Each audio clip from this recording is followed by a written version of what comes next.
හරි. අද අපි කතා කරමු ෂෝට් ට්‍රේඩ් එකකට කොහොමද අපි ස්ටොප් ලොස් එකක් ඇඩ් කරගන්නේ. හරිද? එතකොට අපි කලින් වීඩියෝ එකේදී කතා කරා කොහොමද ස්ටොප් ලොස් එකක් අනිවාර්යෙන් අපි තියාගන්නේ 130කින්. හරිද? 130කින් තමයි ස්ටොප් ලොස් එක තියාගන්නේ. එතකොට අපි යූස් කරන්නේ 10x leverage. හරිද? ඒක ඔයා මතක ඇති. කලින් වීඩියෝ එක බලලා නැත්නම් අනිවාර්යෙන් ගිහලා බලන්න. හරිද? එතකොට ඔයාලට ඔන්න ඔයා එන්ට්‍රි එකක් ගන්න. හරිද? $10ක් යූස් කරලා ඔයා එන්ට්‍රි එකක් ගන්නවා. ෂෝට් එක තමයි ඔයා එන්ට්‍රි ගන්න. හරිද? එතකොට ඔයා ෂෝට් මාකට් එක ෂෝට් කරලා මාකට් එක ෂෝට් වුණොත් කිසි ප්‍රශ්නයක් නැහැ. ඔයා ප්‍රොෆිට් වෙනවා. හැබැයි හදිස්සියෙන් හරි මාකට් එක ලොන්ග් වෙන්න ගත්තොත් එහෙනම් මොකද වෙන්නේ?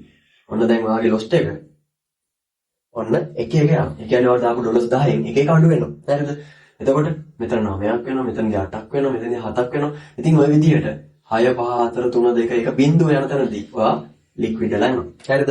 එතකොට ඔය ලික්විඩ් වෙන එක තමයි අපි නතර කරගන්න ඕනේ. මොකද ස්ටොප් ලොස් එකෙන් අපිට පුළුවන් ඩොලර්ස් ටික බේර ගන්න. හරිද? එතකොට සාමාන්‍යයෙන් අපි 130ක් තමයි මෙතනදී ස්ටොප් ලොස් එක යූස් කරන්නේ. මොකද 170ක් අනිවාර්යෙන් ඔයාගේ ඩොලර්ස් ප්‍රමාණයෙන් 170ක් අපි බේර ගන්න ඕනේ. හරිද? හරි. එතකොට සාමාන්‍යයෙන් අපි 130කදී ස්ටොප් ලොස් එක තියාගන්නේ. එතකොට ඔයාලට බලා ගන්න පුළුවන් සාමාන්‍යයෙන් ඩොලර් 10ට. හරිද? ඩොලර්ස් 10ට 100ට කීයක්ද? 100ට 30ක් කියලා කියන්නේ ඩොලර්ස් වලින් කීයක්ද? අන්න බලා ගන්න පුළුවන් 3යි. හරිද? එතකොට ඩොලර්ස් 3. හරි. එතකොට අපි ඩොලර්ස් 3කින් තමයි ස්ටොප් ලොස් එක තියාගන්න ඕනේ. ඉතින් ඔන්න ඩොලර් 1යි, ඩොලර් 2යි, ඩොලර් 3යි. මෙන්න මෙතනදී තමයි හරියටම ස්ටොප් ලොස් එක තියන්න ඕන ෂෝට් එන්ට්‍රි එකදී. හරිද?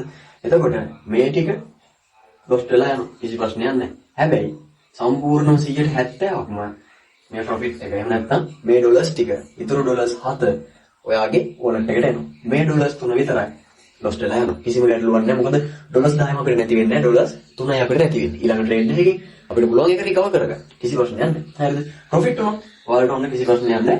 ඔයාලට ප්‍රොෆිට් එක ගන්න පුළුවන්. හරිද? එකපාරටම ප්‍රොෆිට් එක ගන්න ප්‍රොෆිට් එක ගන්න පුළුවන්. ඔන්න ඔය විදිහට තමයි ඔය ස්ටොප් ලොස් එක අනිවාර්යයෙන්ම පාවිච්චි කරන්න ඕන. ඔයාලට තව මොන හරි ට්‍රේඩින් ගැන ප්‍රශ්න තියෙනවා නම් අනිවාර්යෙන් කමෙන්ට් එකක් දාගෙන යන්න. මම අනිවාර්යෙන්ම ඔයාලට ඒකට වීඩියෝ එකක් ගේනවා.